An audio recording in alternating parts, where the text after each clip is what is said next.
A brave leader rises as Simon Ekpa Nnamdi Kanu says Biafra is not negotiable, shaking the fate of Nigeria.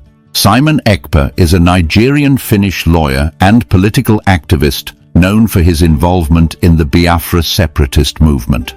He has been a prominent figure advocating for the independence of the southeastern region of Nigeria. In April 2023, Simon Ekpa was appointed as the Prime Minister of the Biafra Republic government in exile. However, according to some critics, the 1999 Constitution is widely criticized as an imposed document that does not reflect the will of the Nigerian people. Many ethnic nationalities and groups demand a renegotiation of Nigeria's structure, arguing that the union as currently configured is not working. Nigeria's federation was originally structured through agreements leading to independence, but military interventions dismantled that foundation. The shift from a true federation to a unitary system has concentrated power at the center, leading to inefficiency, corruption, and economic decline. Various groups, including the Middle Belt, Niger Delta, and Eastern regions, feel subjugated and are calling for self-determination. States and regions lack control over their resources, which are managed by the federal government, leading to economic and social frustrations. Despite an increase in the number of states and local governments, governance has deteriorated, and funds are mismanaged rather than used for development. Many groups seek to reclaim their sovereignty and autonomy, arguing that Nigeria's centralized system is oppressive. Nigerian Indigenous Nationalities Alliance for Self-Determination, NAS, plans to resist elections under the 1999 Constitution, seeing it as a tool of oppression. If peaceful negotiations do not happen, advocates warn that Nigeria may break apart in a disorderly and violent manner.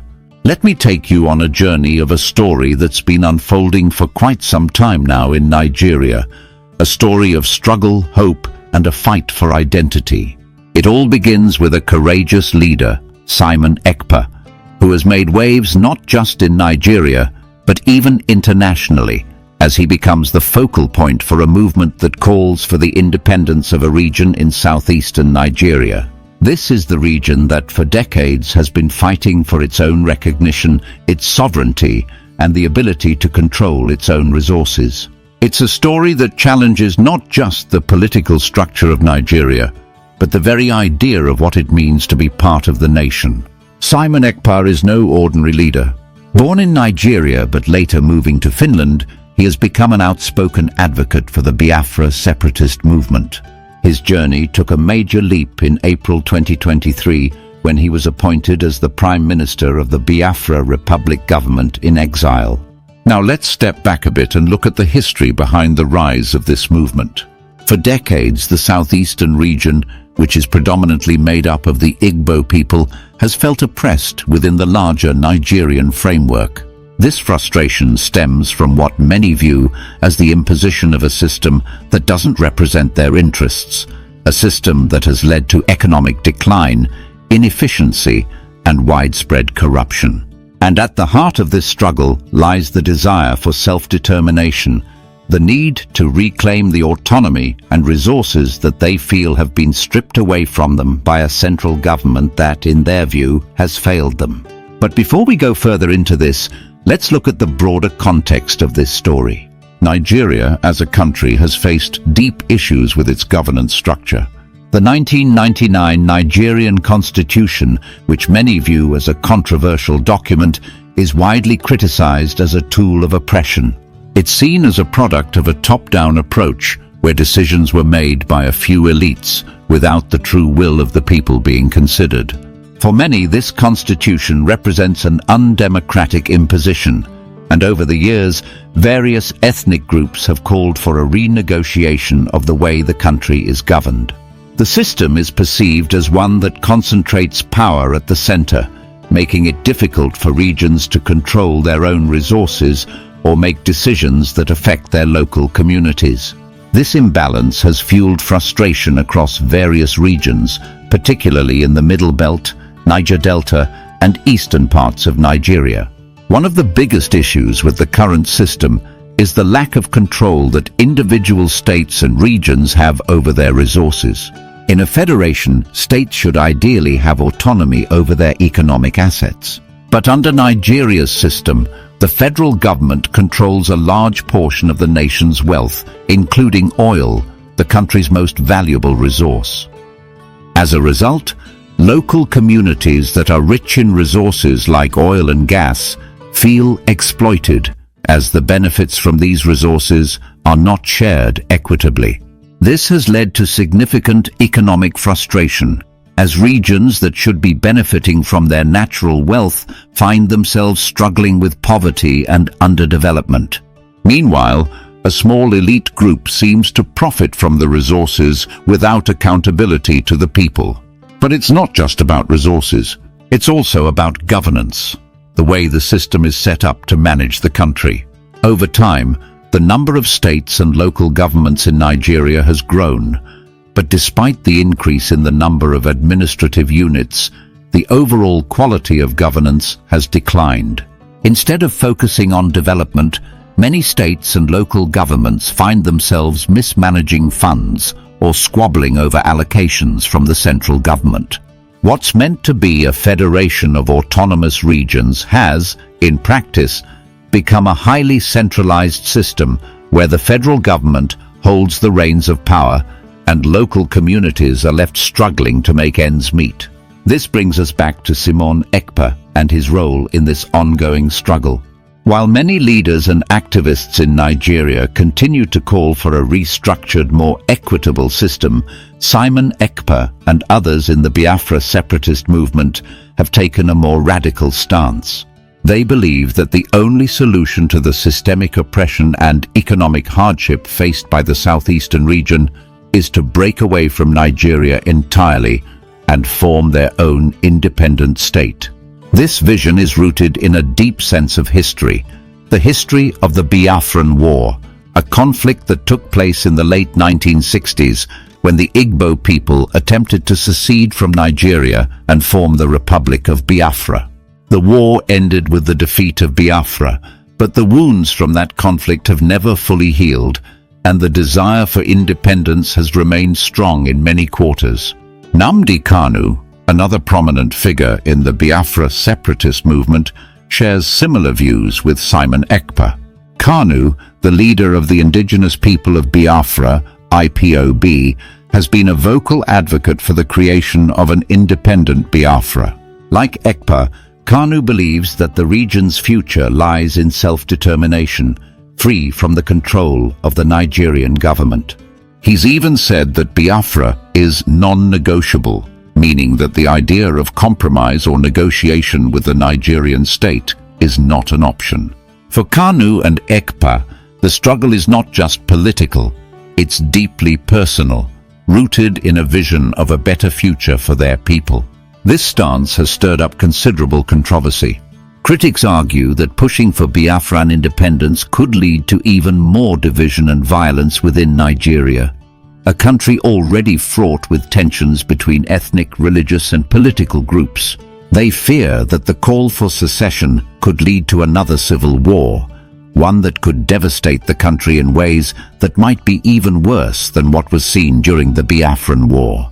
And yet, for many in the southeastern region, the call for Biafra is seen as a beacon of hope, a way to reclaim their dignity and future in a world where they feel they've been marginalized for far too long. In recent years, the call for self-determination has grown louder, not just among the southeastern people, but also across other ethnic groups in Nigeria. Many feel that the current system is no longer working for them, that the promises of a united Nigeria have been broken, and that the country's political and economic structures are failing to deliver the benefits they were meant to. This has led to a rise in movements like the Nigerian Indigenous Nationalities Alliance for Self-Determination, NAS, which is working to unite different ethnic groups in their call for a restructured Nigeria, or in some cases, a complete breakaway from the Union. NAS has been vocal in its criticism of the 1999 Constitution, arguing that it was imposed on the people without their consent and that it perpetuates inequality and oppression. The issue at hand is not just one of independence. It's about fairness, justice, and the right of people to control their own destiny. For many, the struggle is about reclaiming what was taken from them by a system that was never truly designed to represent their interests.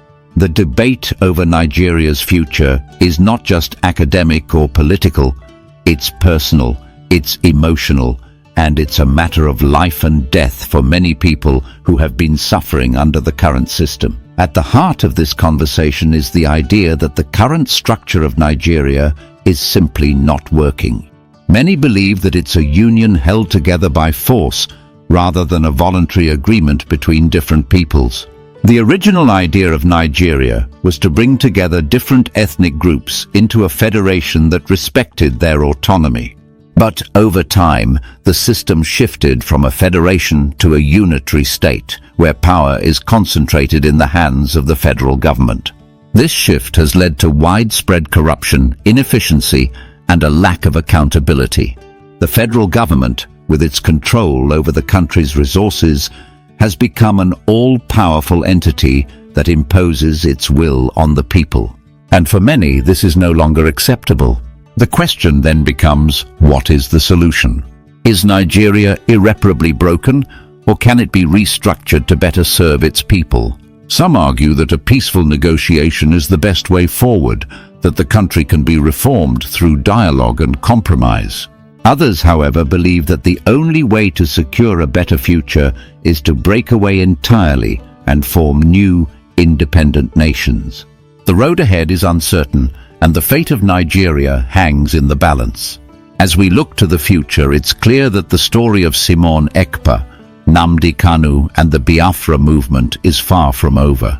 Their fight is one of courage and determination, but it's also a fight that reflects the deep divisions within Nigerian society. The question remains, will Nigeria be able to overcome these divisions and find a way to move forward together, or will the country unravel as so many have feared?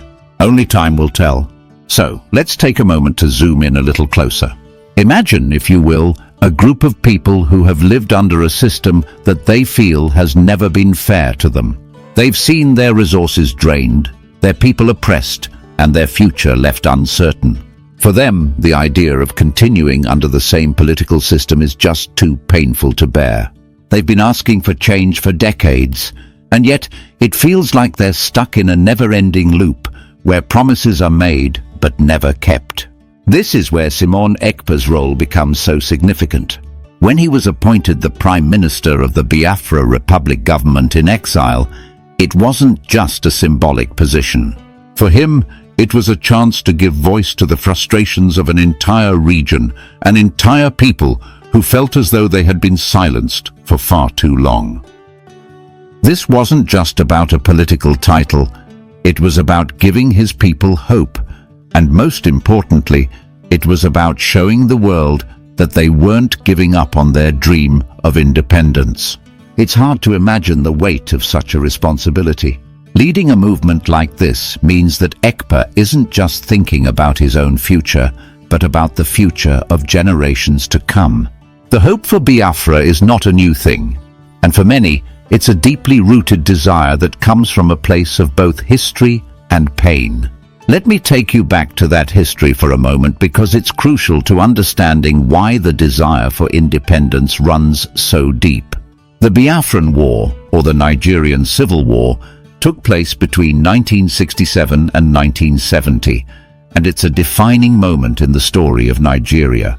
The war started after the southeastern region, which at the time was called the Eastern Region, declared its independence from Nigeria and formed the Republic of Biafra. The main reason for the declaration was the intense political and ethnic tension that had been brewing in the country. The Eastern Region, mostly inhabited by the Igbo people, felt marginalized after the country gained independence from Britain in 1960. They believed that the political system was unfair to them, that their voices weren't being heard in the new Nigeria, and they sought a way to take control of their own destiny. The The result of the Biafran declaration was tragic. The Nigerian government, backed by its military forces and supported by the international community, waged a brutal war against Biafra. The conflict led to massive loss of life, with estimates suggesting that more than 1 million people died, most of them from starvation, disease, and the effects of the war. The war ended in 1970 with the defeat of Biafra, but the scars left on the people of the southeastern region were profound. The war is not just a historical event for them, it's a wound that continues to affect their lives today. The images of the suffering, the starvation, the devastation, those are not just memories of the past, they are part of the living history of the region. Now, fast forward to the present, and the call for Biafran independence is as strong as ever. For many in the region, it's about more than just political autonomy. It's about righting the wrongs of the past and giving the people of the Southeast the chance to rebuild their lives and their communities. For Simon Ekpa, Nnamdi Kanu and others in the Biafran movement, this struggle is not only about their generation, it's about creating a future where their children and grandchildren don't have to live in a system that oppresses them. It's about rebuilding from the ashes of war, and for many, it's an emotional journey to reclaim what they feel was unjustly taken from them. Unity negotiable, or is the current structure cast on an indestructible stone? What will be the fate of various ethnic nationalities who want a renegotiation of the current governance and administrative structure, and with very prominent Nigerians lending their voices for that call to take another look at the 1999 Constitution? Is it time for that particular reforms to start? I am joined tonight on the Eastern Eye by Tony Nnadi. He is the Secretary General of the Lower Niger Congress and LNC and the co-convener of the Nigerian Indigenous Nationalities Alliance for Self-Determination, NINAS. Thank you so much for joining me tonight, Tony Nnadi. Happy New Year to you. I'm not sure we've had any encounters this New Year. And I'd like to know from you, matter of fact, with all the people that are now raising their voices for another look at Nigeria's constitution, particularly speaking now, the 1999 Constitution, what is their main call when they say, well, we need the Constitution to be tinkered with? What are they actually asking for? Well, first is for us to understand the meaning of Constitution. Many think it is that booklet that is printed in green, white, and green. No, Constitution goes far beyond that. Constitution is the union agreement. That what is it that brought the Yoruba, the Ijaw, the Igbo, the Anang, the Efik to be in one union with the Hausa, the Fulani, the Berom, and all of that? And so, at the beginning, it was the British that cobbled us together for their own purposes, and then from 1914, leading to independence, when the indigenous people began to say, "Oh no, we can govern ourselves," there were discussions that took place in Lancaster House that became the Constitution of 1960. That is, on what terms did these federating units become one political union? It was agreed in those discussions, on account of our diversity, to be a federation and a secular state. Those are the two fundamentals, because you go back to the period between 1953, when Enohoro moved the motion for independence and it was blocked by the northern delegation. That is, they said they were not ready for independence. They wanted autonomy. It all revolves around autonomy in terms of the federating units. What are they able to do for themselves? What would they mandate the center to do for them? They are the ones who will create that center. Otherwise, they will be countries of their own. Let us pay particular attention, because we are closer to losing the union in its entirety, whether in an orderly or disorderly form. People are choking in that Nigeria that the British put together. People are choking in that Nigeria that is no longer working for them, that has become like a monster, feeding on their blood. And all the agitation for restructuring, or even the ones who say, oh, we are fed up, we want to leave the union, Biafra Republic, Odua Republic, Ijaw resource control. They are all saying the same thing, that this union as currently configured is not working for us, it's not working for them, it's not working for anyone. And when we go back to the constitution that everybody is talking about, the instrument on the table, framing that Nigeria, defining the power relations in that Nigeria, defining the formations. How did we come about 36 states from a federation of 4 regions that started as 3 in 1960, becoming 4 in 1963? How did it become 36 federating units today? How did the top tier of government get smuggled into that constitution? 774 local government areas that have now become, government units that will be financed every month. 812 governments that have to gather every month and share money. Whereas at the time we had only 4 regions, there was more governance. Now we have 812 governments, and there's no government going on at all. Just people gathering to share money, because that is what the criminals who imposed this current instrument on us intended. Why do I call them criminals? Why do you put my signature on a document you don't have to discuss with me? I've been crying and shouting since at least 1999. It started in 1979 from Murtala Mohammed's commissioning of it in 1975. And everybody from every part, the Yoruba, when Abiola fell into the situation that eventually consumed him, the Yoruba practically left the union. When Awolowo ended up in prison from independence with election, it was like the union had broken down. Then it became the turn of the East. They went to Aburi to try to discuss. The union was still born. The union did not. The union agreement was not, structured in such a way that it could stand. The British that put it together knew what they were doing. It was an incomplete decolonization they deliberately did, leaving the Western minorities in the belly of Western region, the Eastern minorities, so-called the Jordan and in the belly of majority Igbo East, leaving the Middle Belt, the majority of the North in the belly of the Caliphate North, so that at every point in time there is internal fighting. So nobody is asking Britain, what are you doing? And so where we are now is that with that unitary constitution that was a departure, what went wrong with Nigeria? Let us listen carefully, because that Nigeria we think is in place is not as much in place as we are imagining, because there are people who are choking and who are doing things 24 hours to extricate themselves. And if they now happen to be a majority, because they look around the country, look at the map behind me, and you begin to ask yourself, are the Yorubas happy in this union now, despite one Bola Tinubu becoming president, or Basojo yesterday becoming president? Are they just rejoicing in this union now, despite the Jonathan that was president the other time? Is the Middle Belt happy in this? Are the Igbos rejoicing, despite being all over the country and trading as best as they could?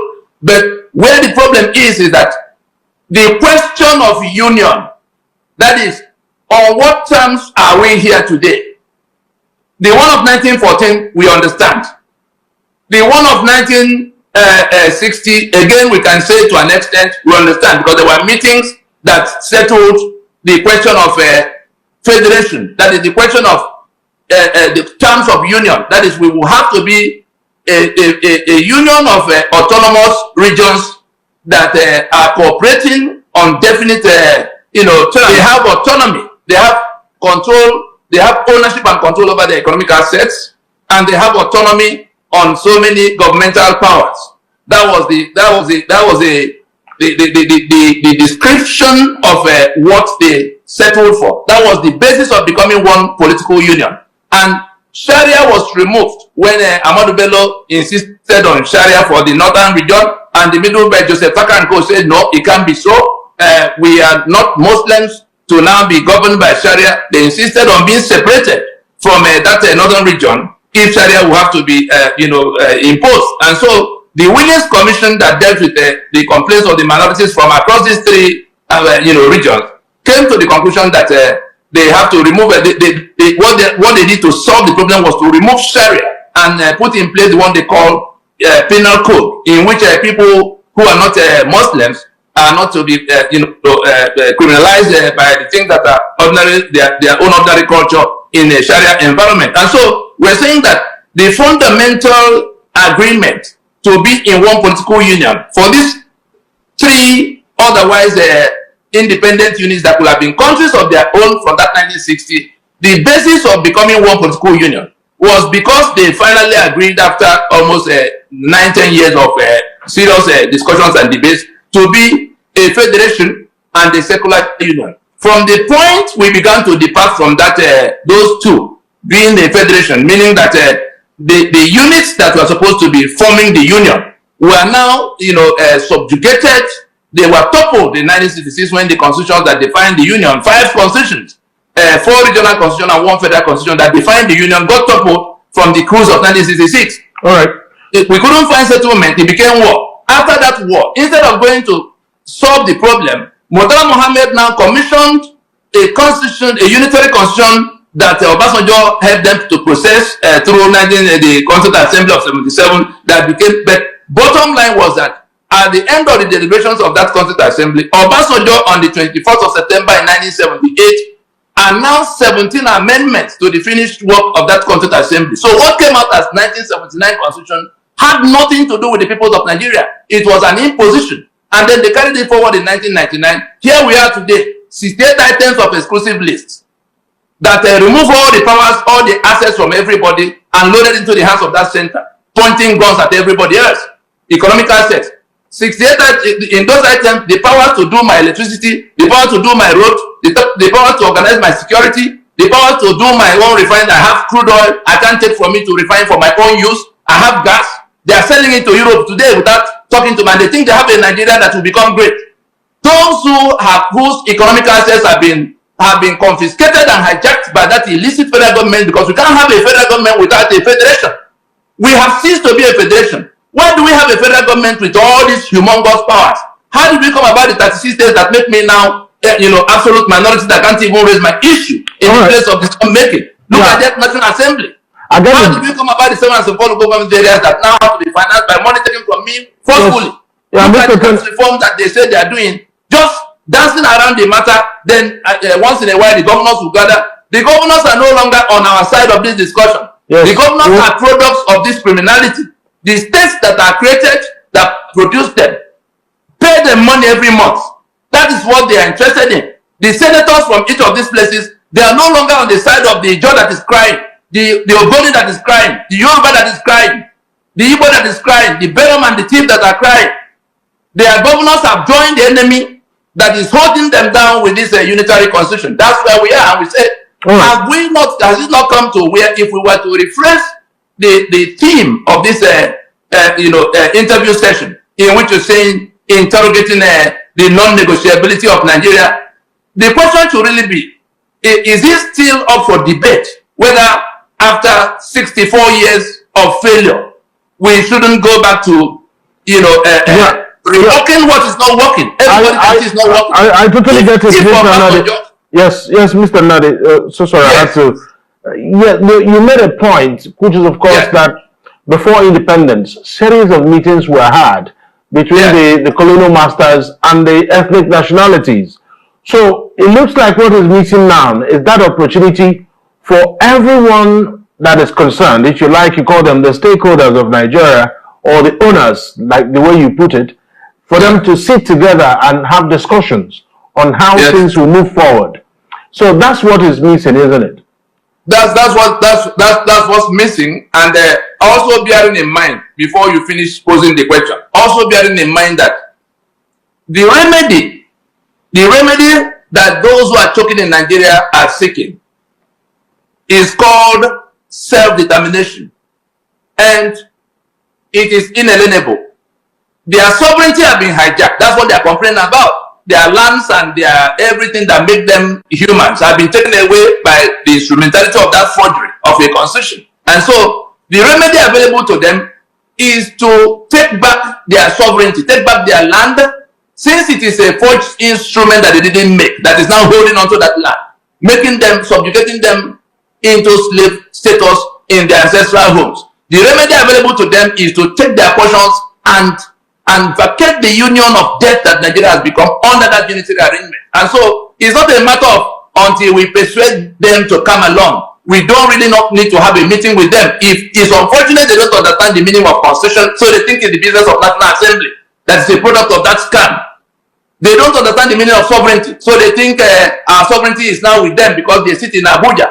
And so what we are doing in NINAS is to place a plan on the table by which we can approach this issue and settle it in an orderly form. Otherwise, it will settle itself in the most disorderly form anybody can imagine. The owners of the lands that you now call Nigeria together are working their way out of the union of death, and they don't need any meeting with anybody blowing siren in Abuja, no matter how many guns they gather, because it is that constitution that gives them monopoly of the guns. It is that constitution that gave them our economic access to manage in the manner they are managing without being accountable to anybody. It is that constitution that gave them immunity that is fueling their current impunity. Is that constitution that gave them the spec to the treasury to take all the money and impoverish the people as they deem fit, unaccountable to anybody at all. And so that's the nature of what is at stake. That we can choose now to sit down and rework it to the accommodation of all, or we all remain on our high horses, pointing guns at everybody and hoping that Nigeria will become great from such a foundation of atrocity, such a foundation, a non-existent foundation, if we were to put it as it is. And so that is what that we don't have forever. We don't have all the time we think we have now to persuade those who are not listening at all. 25 years is much more than enough of telling those who swear to defend and uphold that instrument of death that we can no longer take it. The only thing remaining now is that the NINAS is now mobilizing those who are choking in that union. That's the victims of unitary Nigeria to do whatever comes within our reach to do to stop the enforcers of unitary Nigeria. Who are those enforcers? Those who swear to defend and uphold the instrument, the constitutional instrument that makes us slaves in worse than apartheid. So it's a very clean line, and the venue we have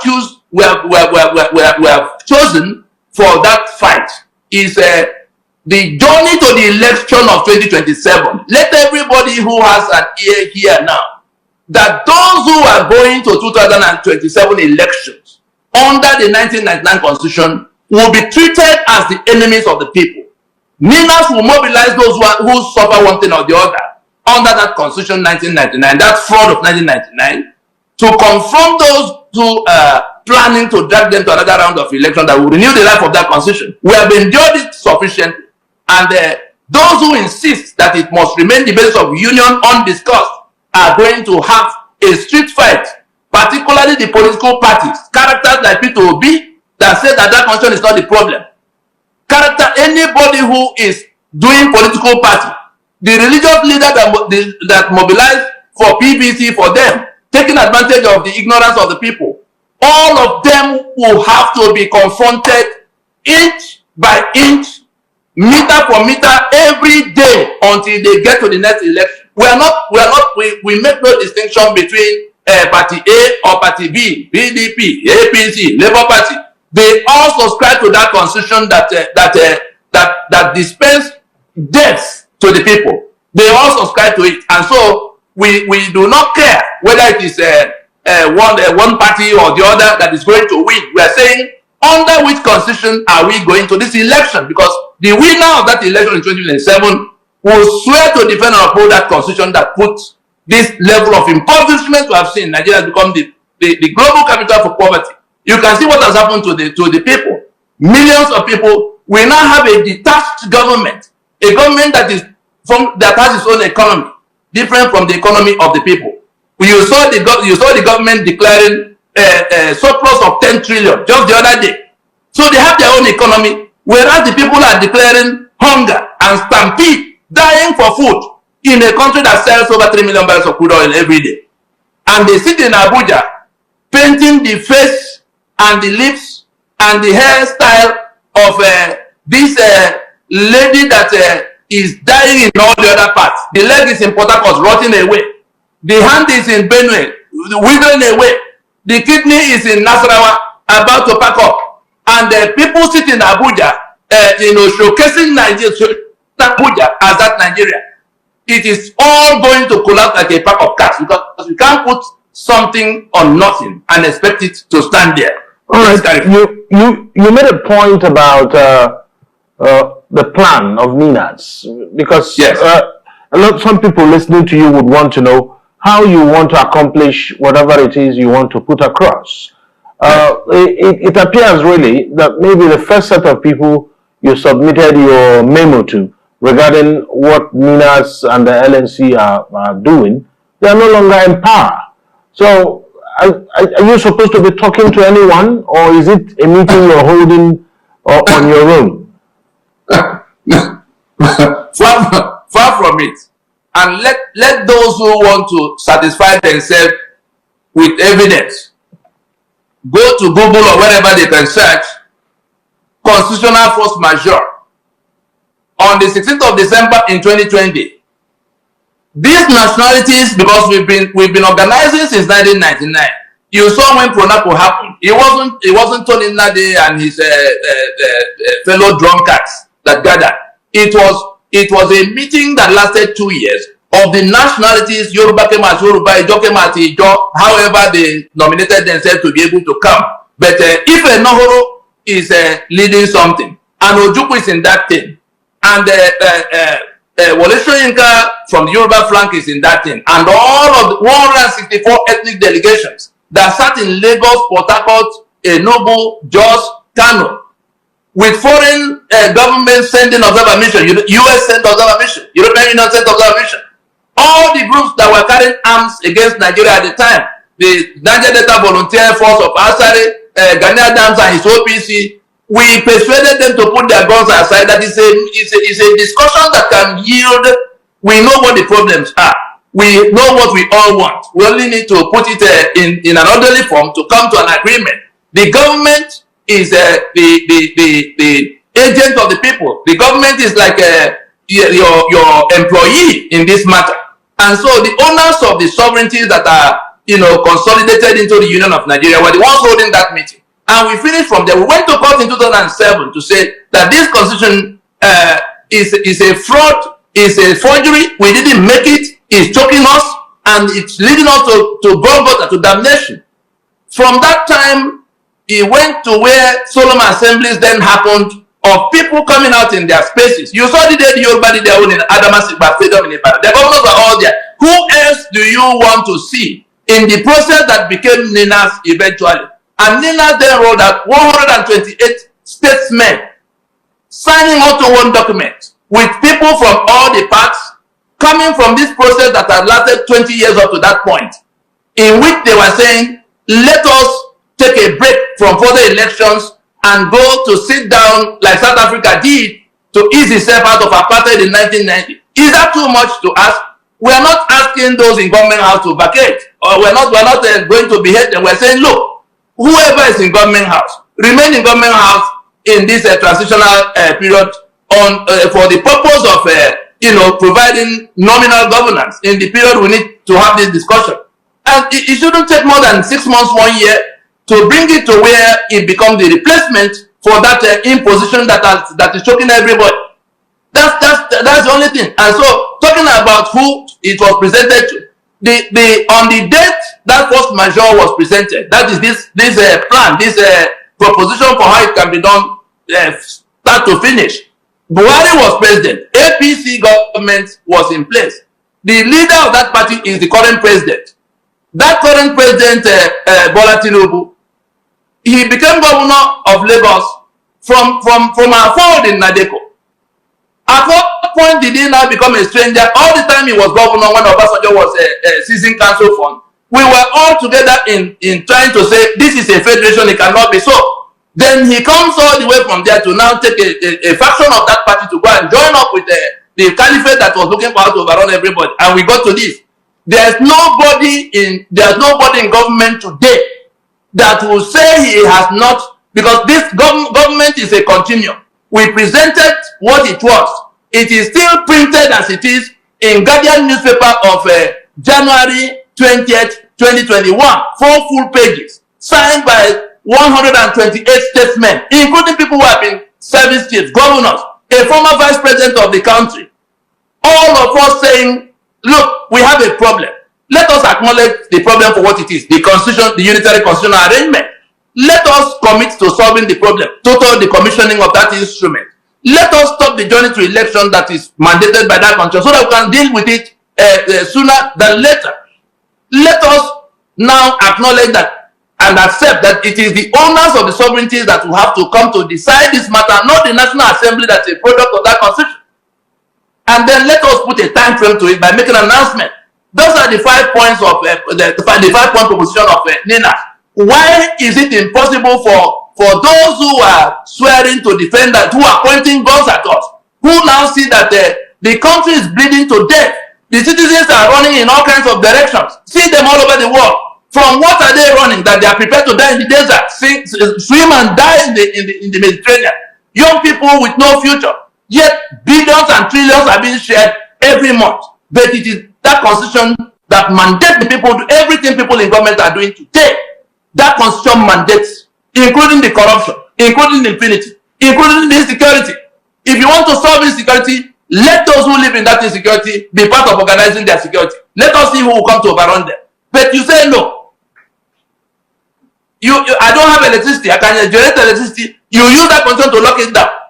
I can do my road. You say no, it's federal road. They will mine. I can organize my elections and select the best amongst our people to govern us. You say INEC. And look at the kind of lunatics they process for us every day.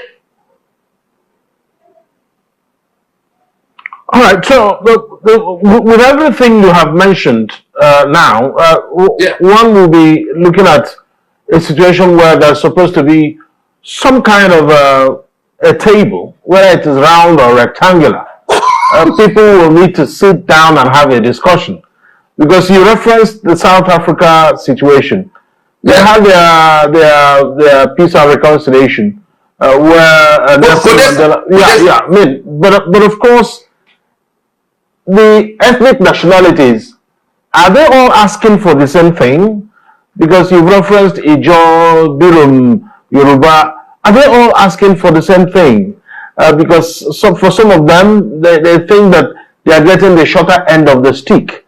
Are they all asking for the same thing? Or are we sensing some kind of discordant voices here? The reality is that they may not know it as I know it. I have a training. I'm a lawyer with specialty in that area of law called jurisprudence. So I'm able to articulate it for what it is. For the 12 states that you see the map behind me, for those 12 contiguous states that imposed Sharia simultaneously in year 2000, they were seceding from your secular union. They are no longer. They were living their whatever life they were living before the British came in 1914 with your Nigeria. They want to return to that Sharia, and they have cried and shouted. Nobody was going to listen, and so they decided to take things into their hands to impose to declare Sharia, meaning that they are no longer interested in building that secular union with you. It is called self-determination, and if they will do that, if you were to ask them, they will come to the table with that grievance to say, look, this is what we want, and you are not giving it to us, therefore we are fed up. The same thing with those who are waving Odua flag. You saw them in Downing Street the other day. You saw them in Ibadan trying to beat up the governor in one corner. And so they are all rejecting the Nigeria that is that has become their owner. Nigeria that become a monster that is choking them. The same thing with those waving Biafra flag. The same thing with those who are talking about resource control. Whichever way they put it, the important thing is that they are demanding a reconstruction, a renegotiation, and a reconfiguration of the constitutional arrangements of Nigeria. That's all they are doing. And it is called, that demand for restructuring is a desire for self-determination. What is self-determination? It is on account of their sovereignty that that right to decide how they live in their space accrues to them. That is the global, that's the global standard on that subject matter. The Germans are in Germany, governing Germany. The French are in France, governing France. The Scottish want to govern their Scotland away from UK. It is called self-determination, and it's an inalienable right. Nobody has to agree with you. outside your own space. And so what has to happen is that sanity should return whilst we can still settle this matter. What is that sanity?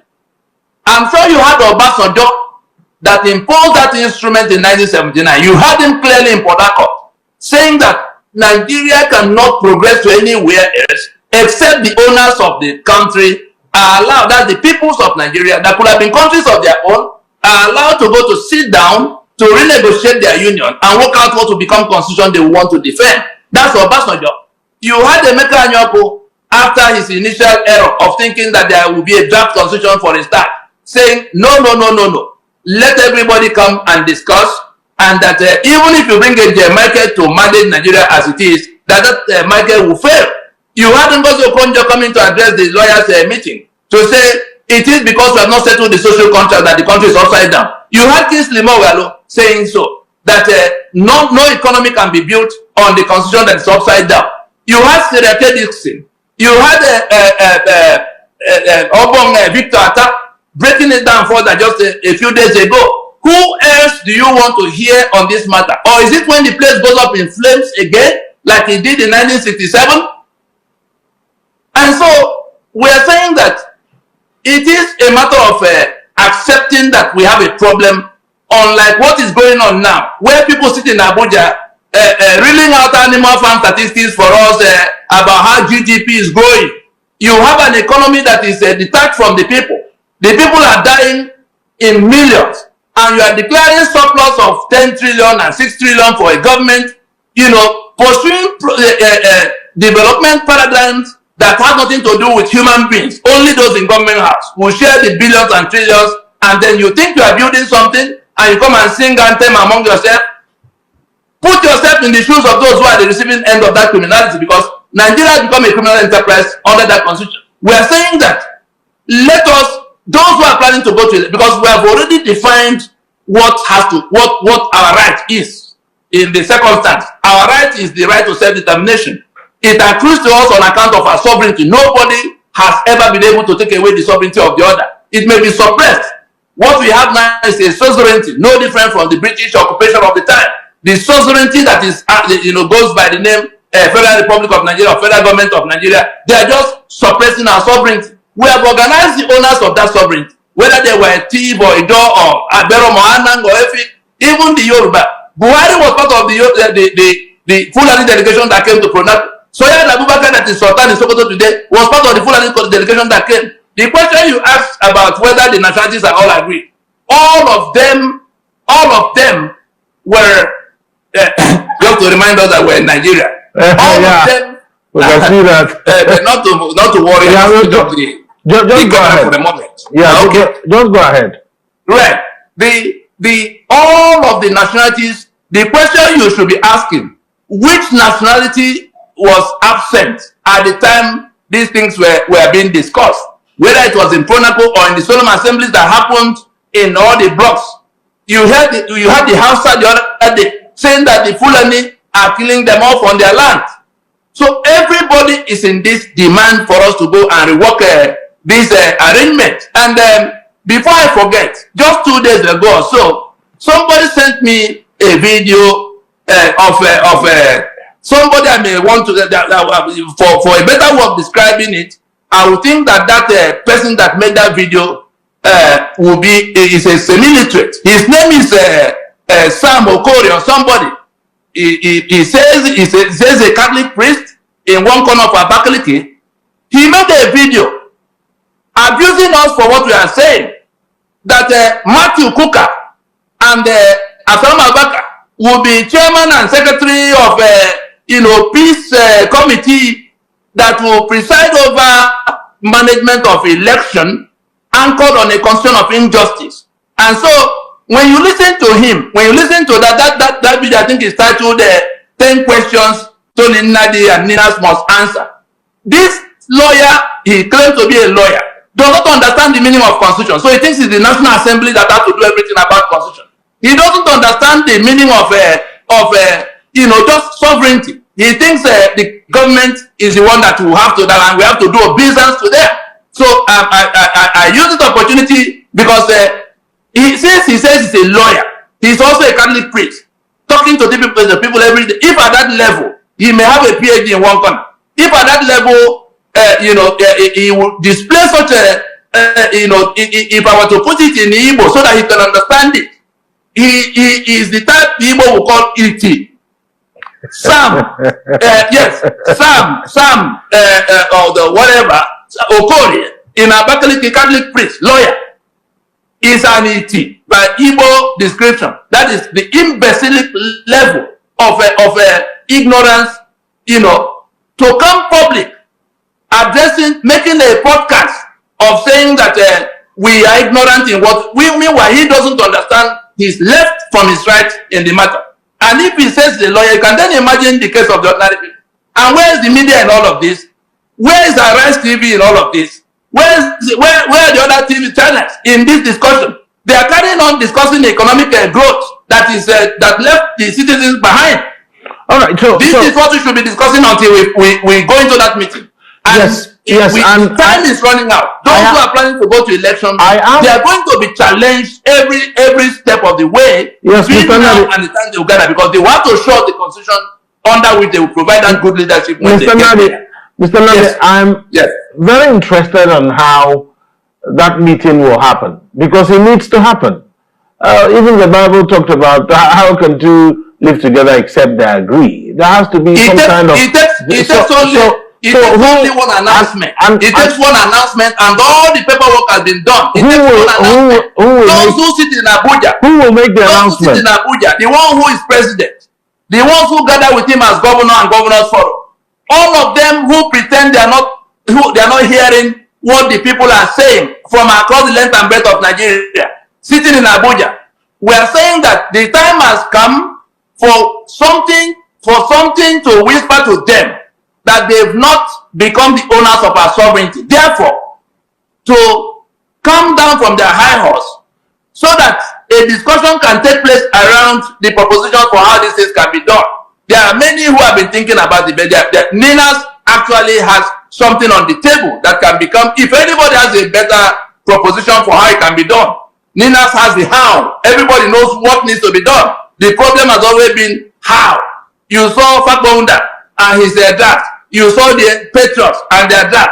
You saw everybody saying that we must go and do something, but Ninas put on the table something that provides the answer for that how. It only takes the government acknowledging that we have a problem that needs to be solved. And if after all of what we have done to try to get them to see it, and they are going to borrow money from all over the world, collapsing the naira, beyond the redemption, and impoverishing the people to the point where people are now dying to go and get one piece of food or the other.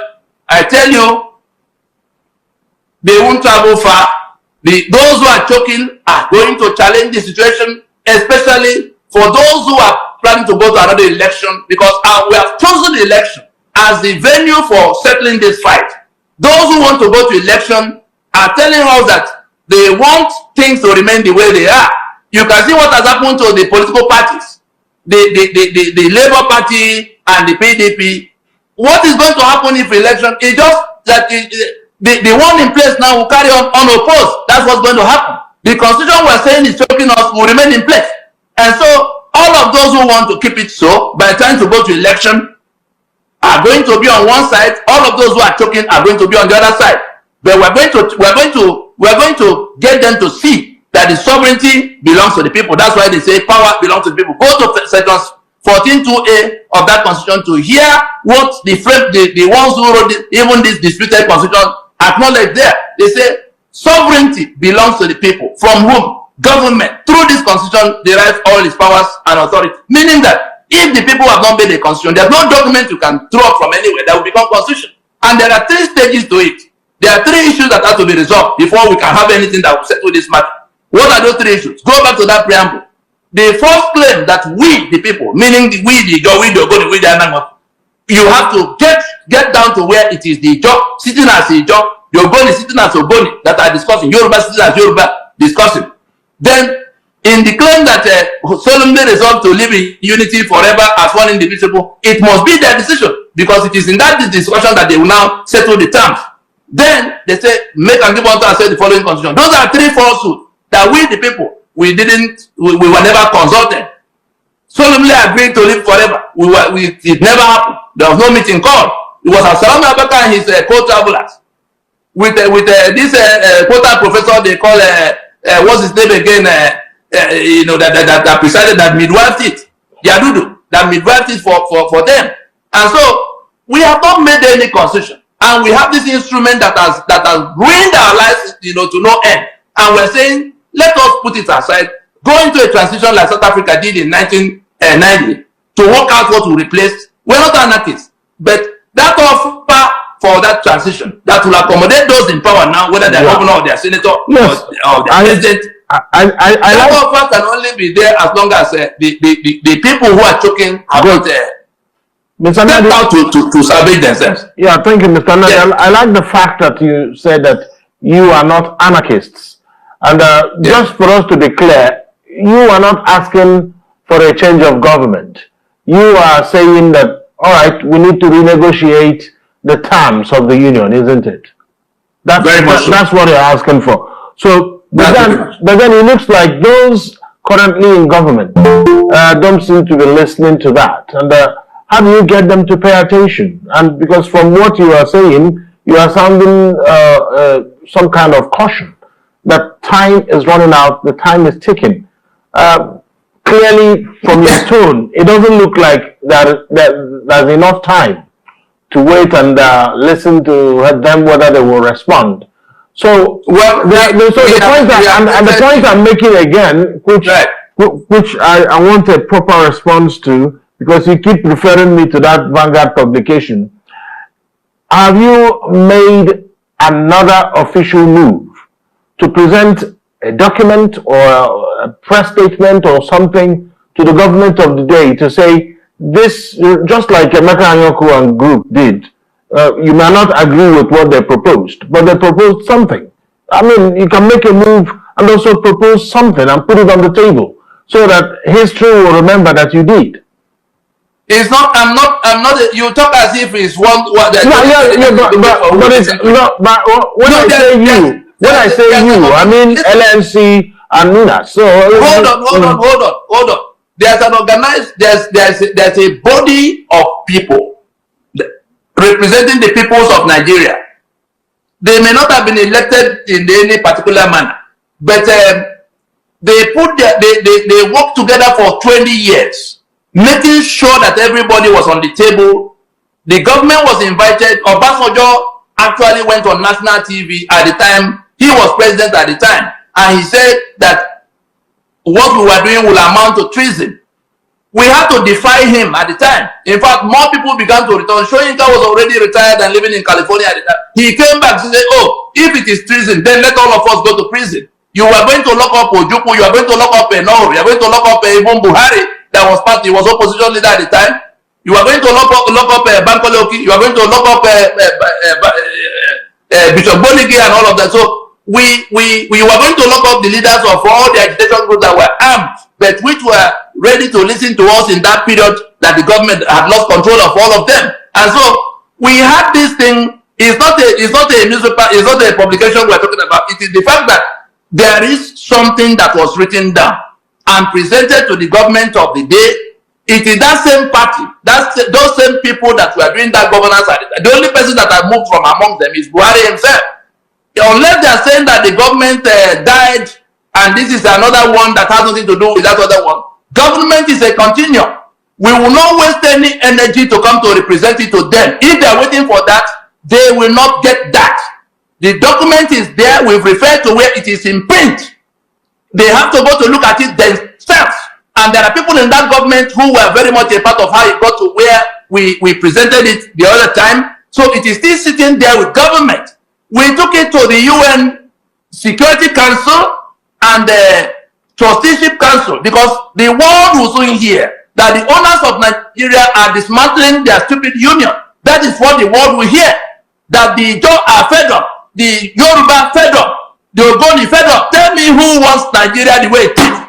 Tell me one group other than the drunkards that are seated pretending to be acting on behalf of all of us, whereas it is our forged signature that mandates them. Our signature we didn't make, that they put on an instrument that took our economic assets, put in their hands, gave them the spare key to the treasury, gave them the guns in monopoly, and they hung onto it. Even with all of the effort we have made to say, can we go to sit down and look at this matter again? Nobody is coming to present anything to anybody in Abuja anymore. The owners of the lands you call Nigeria, Yoruba will be a country of 60, 70 million people today if Nigeria were to fail to be. The eastern side, the eastern half of southern Nigeria, look at this map. The constitutions that will replace these frauds we are talking about are already in process. They will be taken to ratification in the public space.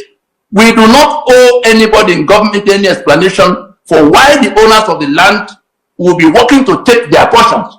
If they want to solve the problem, like we are proposing in writing, we are proposing, and I'll refer to it again, 4 pages in Guardian newspaper, not Vanguard. Guardian newspaper of the 20th of January in 2021. It is still sitting there, signed by 128 signatories, including people who have been vice presidents and governors and service chief of the military. All of them now retired. So if it's not enough that we put something as precise as that on the table before the government that is still continuing, was it not the president that told us he's carrying on from where his immediate predecessor stopped? They were all the same party. They've all been involved in the processes across the last 25 years. So nobody is coming to Abuja to come and represent it to them. The remedy for what we seek to extricate ourselves from is called self-determination. It does not require the approval. Well, unfortunately, this is the end of our news update. Please click the icon on the top right corner of your screen to watch my next video. You will enjoy it. I will see you again in my next update. Enjoy the rest of your day. Goodbye for now.